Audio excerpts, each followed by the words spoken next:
She told me she didn't want me to meet her brother, said he was protective. Then I found out he wasn't her brother. He was her husband. When I asked why she lied, she said because you're my type. He's just for stability.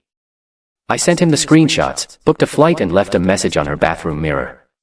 Good luck explaining this one. 81 missed calls, still not flying home.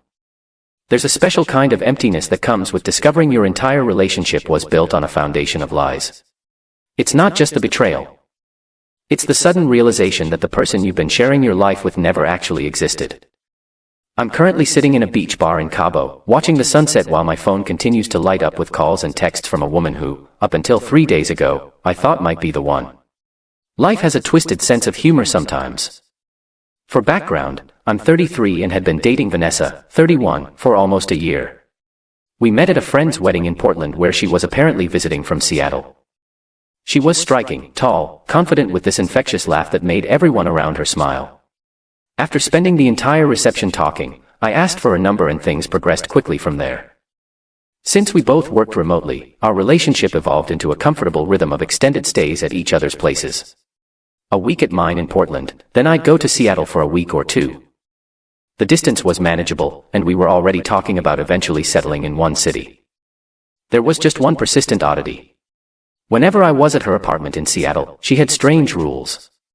Certain times I couldn't be there. Specific days when she'd insist on meeting at my hotel instead. And she was intensely private about her phone. Always face down, always locked, always with her. My brother stays with me sometimes when he's in town.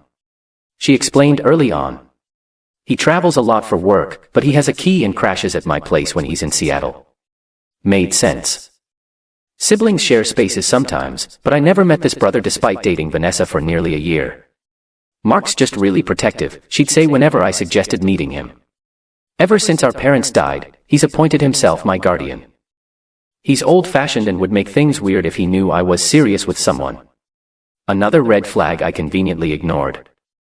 I've never met a 31-year-old woman whose brother's approval mattered that much, but grief affects families differently. Right. And as someone who'd lost my own father recently, I understood complicated family dynamics. Last month, Vanessa suggested we take our relationship to the next level. She wanted me to move to Seattle permanently. We'd find a new place together away from her apartment that had too many memories of her family. I was on board. My lease was ending in 2 weeks anyway, and I'd already been thinking about proposing soon. That's when fate decided to stop being subtle about the warning signs I'd been ignoring. I flew to Seattle early to surprise her. She wasn't expecting me until the next day, but I thought I'd get a head start looking at potential apartments in neighborhoods we discussed. I picked up some flowers, grabbed dinner from her favorite Thai place, and headed to her apartment around 7 p.m.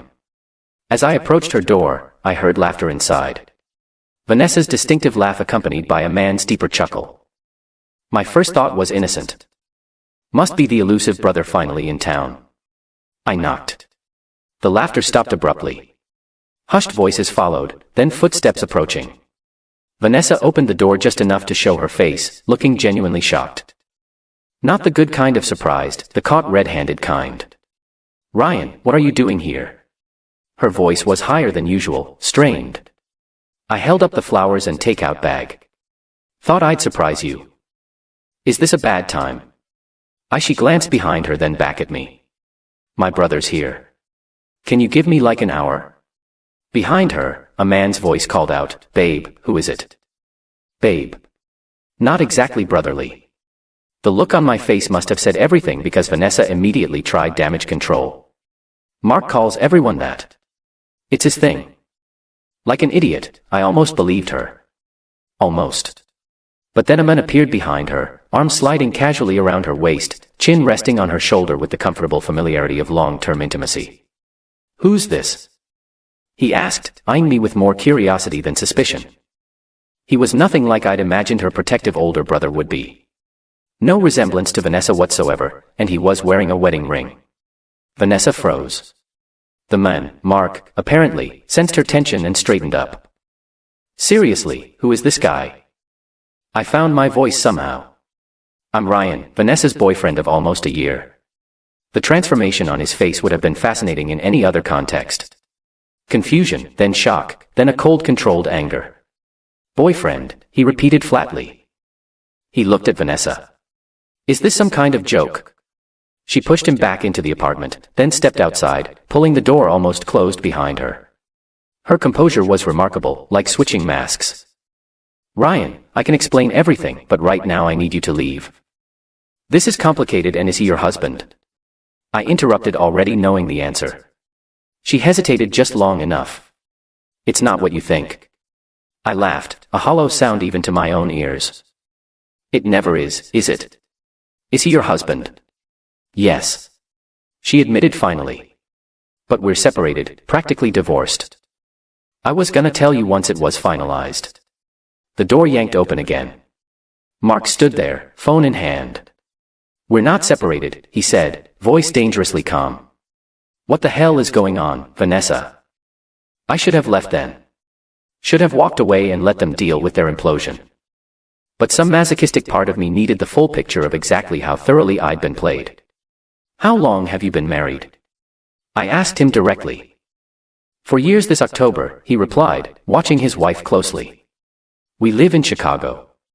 I'm here twice a month for business. Chicago, not Seattle.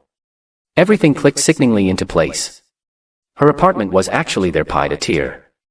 The days I couldn't visit were when he was in town. The reason I'd never seen family photos or personal history in her place was because this was just their secondary residence. I think you two have a lot to discuss, I said, setting the flowers and food on the hallway floor. Congratulations on your upcoming anniversary. I turned to leave, but Vanessa grabbed my arm. Ryan, wait, please. I can explain everything. I think you've explained enough. No. You don't understand. Her voice dropped to a desperate whisper. He's for stability, for security. You're different. You're my type. What we have is real. I stared at her, genuinely stunned by the audacity. Her husband was standing 3 feet away, hearing every word. Wow. Was all I could manage. Mark's face was ashen. For stability. He repeated. Is that what I am to you? What followed was the kind of raw, ugly argument that makes neighbors consider calling the police. I backed away, heading for the elevator as their voices escalated behind me. Only when I reached the lobby did I realize I was shaking. I checked into a hotel downtown and spent the night staring at the ceiling, replaying a year's worth of memories through this new horrible lens. Every time she'd been visiting family in Chicago, she was actually going home to her husband. Every future we'd planned was built on a foundation of absolute fiction. Around 3 a.m., my phone lit up with a text from Vanessa. Can we please talk? I know you're hurt, but there's so much more to this story. Mark's staying with a friend tonight. Please come over. I didn't respond, but I did make a decision. The next morning, I went back to her apartment building. I knew her husband wouldn't be there. Not after what happened. The doorman recognized me from my many previous visits and let me up without question. I still had the key she'd given me months ago. The apartment was silent when I entered.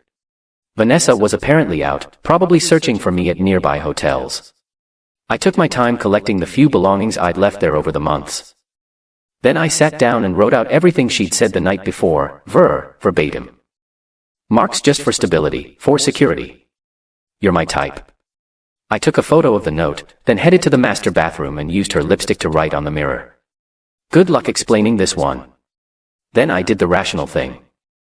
I booked a flight to Cabo, where I had a friend with a vacation rental. But before boarding, I sent Mark a text with screenshots of Vanessa's messages from the night before, along with a photo of the lipstick message. Thought you should see this. For what it's worth, I had no idea you existed. She told me you were a brother. I turned off my phone during the flight. When I landed in Mexico and powered it back up, I had 37 missed calls from Vanessa. By evening, it was up to 81, plus countless texts ranging from apologetic to angry to desperate. Please come back so we can talk. You don't understand the whole situation. Mark was cheating on me too. This isn't one-sided. I was going to leave him for you. I just needed time. How could you do this to me? Writing on the mirror was childish. Mark's threatening divorce. Are you happy now? The last one almost made me laugh. Yes. I imagine finding out your wife has been carrying on a year-long relationship with another man might inspire thoughts of divorce. Shocking. That was 3 days ago. I'm still in Cabo, still ignoring Vanessa's increasingly desperate attempts to contact me. Mark hasn't responded to my message, which is fair. I'm just another complication in what must be an already catastrophic situation for him.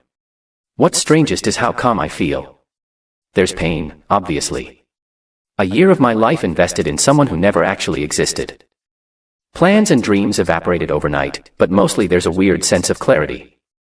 Like waking up from a dream that seemed real, but made no logical sense in the light of day. All those rules and restrictions suddenly fit perfectly into place. Her insistence that we always get separate hotel rooms when traveling to maintain independence. Her panic when I once suggested surprising her at work. Her vagueness about future plans beyond a few months ahead. I can see now that I wasn't her boyfriend. I was her Seattle distraction. A way to alleviate the boredom of waiting for her husband to fly in twice a month. What I still can't understand is the end game. What exactly did she think would happen when she suggested I move to Seattle permanently? Did she think her husband would never find out? Or did she just not care? My phone buzzes again as I write this. Vanessa, calling for the 82nd time. I decline and order another beer from the beach bar. Tomorrow I'm meeting with a real estate agent here in Cabo. My job is remote. My lease in Portland is ending, and honestly, waking up to ocean views while nursing a broken heart doesn't sound like the worst way to spend the next few months. The irony isn't lost on me that Vanessa's lies inadvertently led me exactly where I should be, far away from her. Sometimes the trash takes itself out in the most roundabout ways. I don't know what's happening back in Seattle.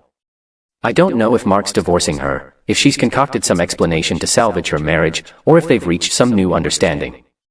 I just know it's not my problem anymore. The most valuable thing I've learned from all this, when someone shows you who they are, believe them the first time. And if they're working suspiciously hard to prevent you from meeting certain people in their life, there's usually a damn good reason. Edit. To those asking if I regret sending the screenshots to Mark. No. If someone had been dating my spouse for a year without my knowledge, I'd want to know. He didn't do anything wrong here. We were both played. Edit 2. Yes. I know writing on the mirror with lipstick was petty, but after discovering your entire relationship was a lie, a little pettiness feels justified. And compared to what she did, defacing a mirror with her own makeup barely registers on the revenge scale. Edit 3. For those curious about legal implications, the apartment is their jointly owned property. I checked property records online after the fact, so I had every right to be there with the key she gave me. I only took my own belongings. And no, I don't plan on suing for emotional damages or whatever else you're suggesting. I just want to move on. Update. It's been 2 weeks now. I've signed a 6-month lease on a place here in Cabo. The calls finally stopped after I sent one final text making it clear I wanted no further contact. Through mutual friends, I heard Vanessa is telling people I overreacted to her complicated family situation. Classic. Mark apparently has filed for divorce and returned to Chicago permanently. As for me, the ocean's warm, the beer's cold, and my life feels clearer than it has in a long time. Sometimes an ending is really just a better beginning in disguise.